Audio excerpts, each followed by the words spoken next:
ان پر تنقید کا حق آپ کو حاصل ہے، ان سے اختلاف کا حق آپ کو حاصل ہے. وہ حاکم مطلق نہیں ہے، وہ عامر نہیں ہے. آپ کو معلوم ہے کہ حضرت عمر پر ان کے کرتے کے اعتبار سے جو ہے وہ تنقید ہو گئی تھی.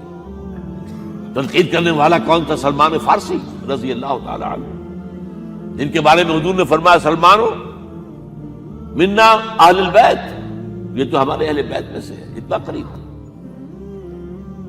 حضور حضرت عمر خطبہ دے رہے ہیں اور وہ کہتے ہیں کھڑے ہو کر لا سمع ولا طاعہ، نہ سنیں گے نہ اطاعت کریں گے، کلمہ بغاوت ہے. تو کوئی ناگواری کا احساس نہیں. مجمع عام میں بات ہو رہی ہے. کیوں کیا بات ہے؟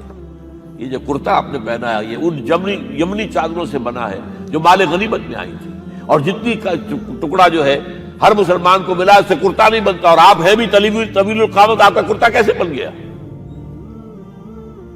فرماتے ہیں کہ عبداللہ سے، اپنے بیٹے سے، عبداللہ ابن عمر رضی اللہ تعالیٰ عنہ، عبداللہ تم وضاحت کر دو.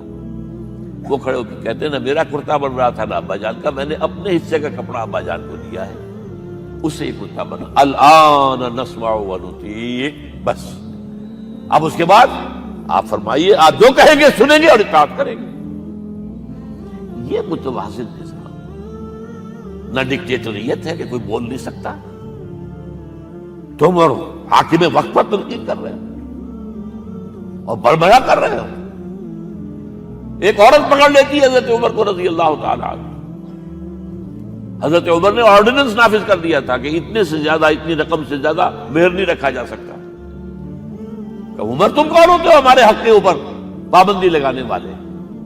جب قرآن میں ہے وَآتَيْتُمْ إِحْدَاهُنَّ قِنطَارًا، چاہے تم نے اپنی کسی بیوی کو ڈھیروں سونا دیا ہو تب بھی طلاق کی شکل میں واپس نہیں دے سکتے. قنطار کہہ رہا ہے، آپ کون ہیں روکنے والے؟ اور حضرت عمر فرماتے ہیں آج ایک عورت نے عمر کو دین سکھایا، آرڈیننس واپس. اسی طریقے کا معاملہ حضرت عمر کا یہ اجتہاد تھا کہ یہ جو زمینیں اتنی بڑی بڑی جو ہے سواد، عراق، ایران، مصر سب فتح ہو گئے، چند ہزار صحابہ. اب مطالبہ یہ تھا کہ یہ مال غنیمت ہے ہمارے اندر تقسیم کر دیجیے. جیسے حضور نے غزوہ خیبر میں جو زمینیں تھیں یہودیوں کی وہ مجاہدین میں تقسیم کر دی تھی. دلیل موجود، دلیل بھی سنت رسول سے ہے صلی اللہ علیہ وسلم. حضرت عمر کی حکمت کچھ اور کہہ رہی ہے. یہ بات تو میں اپنے انداز سے کہہ رہا ہوں کہ اگر ایسا ہو گیا تو تاریخ انسانی کی سب سے بڑی جاگیرداری قائم ہو جائے گی. کتنے بڑے بڑے رقبے جو ہے صحابہ کو مل جائے گا. انہوں نے جو بات بیان کی وہ یہ تھی اگر یہ سارا تقسیم ہو گیا تو بعد میں آنے والوں کے لیے کیا رہے گا، اور جو فوجیں اب ہمیں پورے نظام کے لیے رکھنی پڑے گی ان کو کون سپورٹ کرے گا، ان کے لیے کہاں سے خرچہ آئے گا. تو انہوں نے طے کیا کہ یہ مال جو ہے مال فے ہے، یہ بیت المال کا ہے.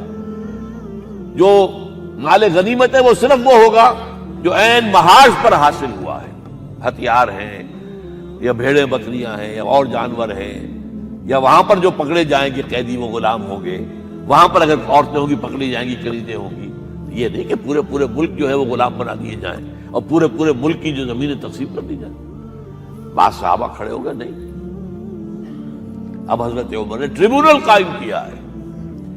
5 صحابہ اوس میں سے 5 خزرج میں سے بیٹھ جائیے، وہاں اپنا بھی وہ پیش کیا نقطہ نظر، باقی انہوں نے کیا. وہ ٹریبونل نے فیصلہ کیا کہ عمر کی رائے صحیح ہے رضی اللہ تعالیٰ. یہ نظام سید القوم خادمہم، یہ اگر کوئی کہتا، اگر یہ مثالیں نہ ہوتی تو کہتے کیا تمہارا دماغ خراب ہوا ہے، یہ شاعری تو تم نے اچھی کر دی ہے، سید القوم خادمہم کبھی ہوا ہے؟ لیکن عمر نے بن کے دکھایا ہے. رات کے گشت پر ہے اور ایک عورت کے کراہنے کی آواز آئی ہے، معلوم ہوا کہ درد ذہن میں مبتلا ہے اور کوئی اس کے اٹینڈ کرنے والی کوئی خاتون نہیں ہے. گھر سے گئے ہیں، فرسٹ لیڈی اپنی اہلیہ کو لے کر آئے ہیں، انہوں نے اٹینڈ کیا ہے. اور اس کے بعد بچہ ہو گیا تو اندر سے ان کی اہلیہ کا امیر المومنین مبارک ہو بیٹا ہوا ہے. ایک اور دفعہ اسی طریقے سے گشت پر تھے، ایک گھر میں سے بچوں کے رونے کی آواز آئی. معلوم کیا کہ ایک خاتون ہے اور بچے ہیں، کھانے کو کچھ ہے نہیں. اس خاتون نے کہا میں نے یہ آگ کے اوپر جو ہے ہانڈی رکھی اس میں پانی ہے اور بچوں کو میں بہلا رہی ہوں کہ کچھ پک رہا ہے، ٹھہرو ذرا صبر کر لو، اسی طرح سو جائیں گے بھوکے۔ کانپ گئے گئے بیت المال سے اور بوری گندم کی لے کر اپنے کندھے پر اپنے غلام سے کہا میرے کندھے پر رکھو، اس نے کہا میں لے چلتا ہوں حضور۔ نہیں، قیامت کے دن تم میرا بوجھ نہیں اٹھا سکو گے۔ اور وہ اپنے کندھے پر لاد کر لائے ہیں اور وہاں کھانا تیار کروایا، بچوں کو کھلایا ہے۔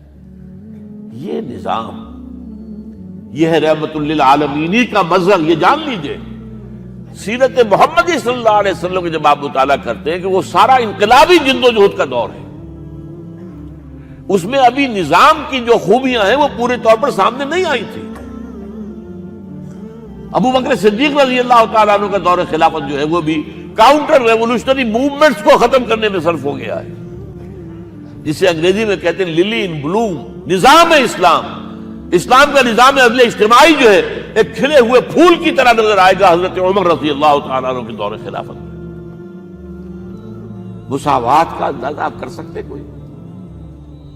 خلیفہ وقت سفر کر رہا ہے بیت المقدس کا،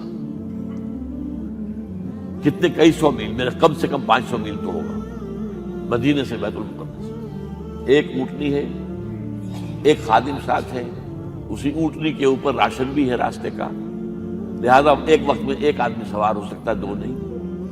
ایک منزل خلیفہ اوپر بیٹھے ہیں اور خادم آگے چل رہا ہے نکیل پکڑ کر، ایک اگلی منزل میں خادم اوپر بیٹھا ہے اور خلیفہ آگے جو ہے نکیل پکڑ کر چل رہا ہے۔ جب آخری منزل آئی تو وہ خادم کی باری تھی اوپر بیٹھنے کی، اس نے ہاتھ جوڑ دیے کہ خدا کے لیے لوگ کیا کہیں گے، مجھے کہیں گے تمہاری یہ جرت۔ فرمایا نہیں، الدور دورک، نہیں، یہ تو حساب کا معاملہ ہے، میتھمیٹکس کا معاملہ ہے، یہ تمہاری باری ہے، بیٹھو۔ یہ بلندیاں، یہ عظمتیں، یہ عدل، یہ انصاف، اور پھر یہ کہ بوریا نشین، کوئی محل نہیں۔ ایک آیا ایرانی مدینے میں چکر لگایا، کوئی انہیں محل نظر نہیں آیا، اسے پوچھا ہے اینا ملککم، تمہارا بادشاہ کہاں ہے؟ جواب دیا گیا لیس لنا ملک بل لنا امیر، ہمارا کوئی ملک نہیں ہے، بادشاہ نہیں ہے، ہمارا امیر ہے۔ کہاں ہے تمہارا امیر بھائی؟ وہ بیت المال کے کچھ اونٹ گم ہو گئے تھے، سب تلاش کر چکے، نہیں ملا، ہمارا خلیفہ خود گیا ہے۔ کسی کو ساتھ لے کر گیا ہوگا آئیڈینٹیفیکیشن کے لیے، تو دیکھا دوپہر ہو گئی تھی، دھوپ تیز ہو گئی تھی، حضرت عمر اپنے درے کو اپنے گردن کے نیچے رکھ کر ایک درخت کی چھاؤں میں آرام کر رہے، نہ کوئی باڈی گارڈ ہے نہ کوئی محافظ ہے۔ انہیں وہی کھڑے ہو کر کہا اے عمر، تم انصاف کرتے ہو تو تمہیں کوئی ڈر نہیں ہے، اور ہمارے بادشاہ خون پیتے ہیں لوگوں کا، وہ کانپتے رہتے ہیں، انہیں اونچی اونچی فصیلیں چاہیے، بڑے بڑے فوجی چاہیے، انہیں تو بہت اسکواڈز چاہیے کہ جو ان کی حفاظت کریں۔